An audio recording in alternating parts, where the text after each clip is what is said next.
Nasa Maginhawa tayo ngayon at hahanapin natin yung Masaya or Maalindog. Depende kung saan ang uunahin. Tapos kumaliwa ng Mahusay. Mayroong complaint area dito eh. Medyo may kasikipan daw yung kalsada, kaya yung mga tow trucks nasa labas lang muna. UP Village. Yun, UP Village. UP Village. Kumanan sa Maayusin. Puro M. Maayusin. Dito may mga one side parking. So malamang antayin na lang natin kung saan tayo mag-start. Kumaliwa tayo sa hindi mabasa, nakakasilaw. Ano nga ba yun? Bahala na. kung ano.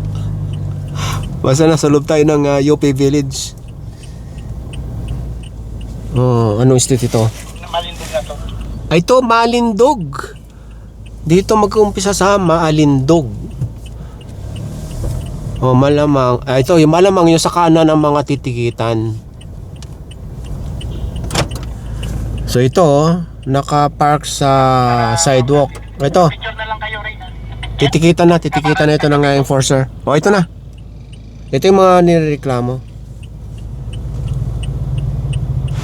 Itong clearing operation na sinasagawa ngayon ay isang reklamo ng isang concerned citizen na taga dito sa UP Village na isinabmit sa 8888. Ito ay fully coordinated sa barangay. Ito palang sasakyan na hinahatak dito talaga sa bahay. Sila may-ari. Yun nga lang, yung may-ari nito wala, na nasa out of town. So ayon sa mga caretaker na kinakausap ng enforcer, ayan, hindi raw iniwan sa kanilang susi. Okay, tara.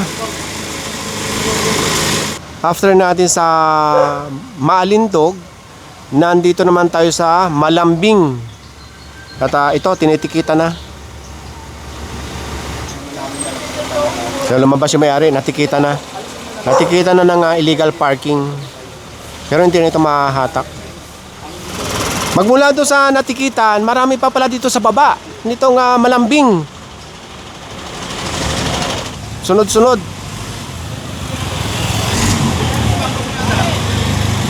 Ito naman, nasa one side parking siya. Nakala nyo nga lang, nasa kanto. Nasa kanto siya. Bukod sa nasa kanto ito, ayan, fire hydrant. Ito yung barangay, kasama pa rin natin. Ito rin mahahatak dahil nasa kanto. Ayan, meron na siyang pintura dito na bawal mag-park. Yan, dapat andito yung kanyang hulihan. Ito yung tamang pagpapark sa kanto. Dapat 6 na metro magmula doon sa kanto.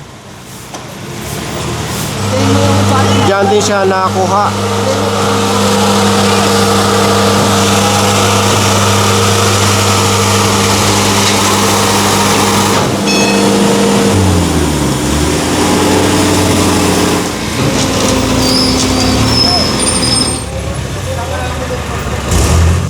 So andito na yung may-ari. Yun nga lang, na-chika na ng TOD ang ticket. So nakipagtulungan naman sila na magmamaniobra para may lapid doon sa tow truck. Dahil hirap, nakasampa sa sidewalk.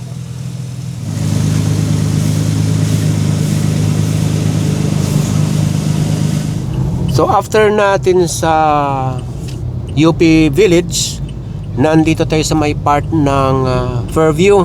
Kalalampas lang natin ng Regalado.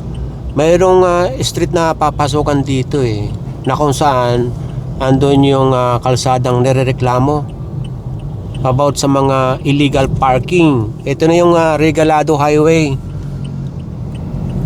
So dire-diretso. Ito, kaliwa daw dito ang Bayani daw yung pangalan ng kalsadang ito. Ito, kasama natin ang barangay. Tinitignan yung sketch kung saan yung clearing operation. Sa oras na 9:50 ng umaga, nandito tayo ngayon sa may Rupi. So ito yung mga nirereklamo. Ano pala ito grahe.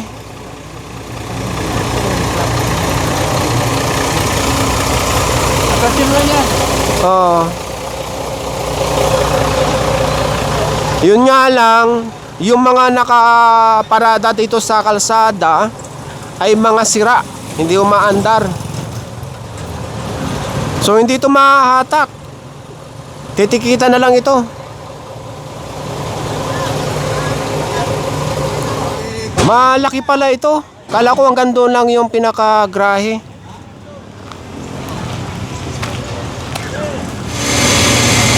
Sa bandang unahan lang ito ng mga grahe, ng mga bus.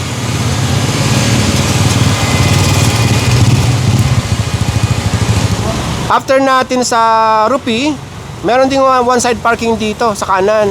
Tapos nandito tayo ngayon sa Drachma Street. Ito, yung mga sa kaliwa ang tinitikitan at posibleng mahatak. Yung sa kaliwa.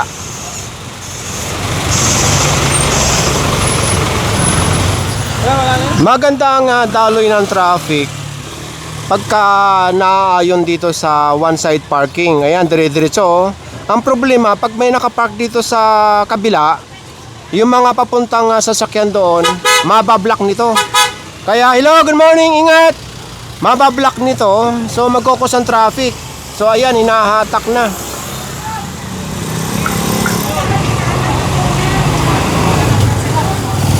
Nasa Drachma pa rin tayo sa oras na 10:45 ng umaga. Drachma, saka ito yung Atherton. Ang lugar na ito. Magmula sa Fairview, nasa Commonwealth tayo palabas ng EDSA. At ito, nadaanan mismo dito sa highway, nakapark. So mahatak na. Ganito rin ito. Natikita, nandito rin yung andito yung may-ari. Kaya tikit na lang ito dahil nakasampa sa sidewalk. Pero after matikitan, paalisin ito dito.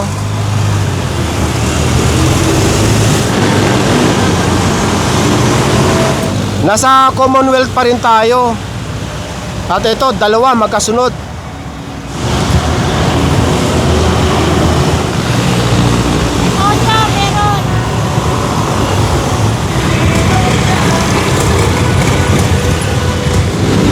Okay, sasama na lang daw yung may-ari. Okay, tara.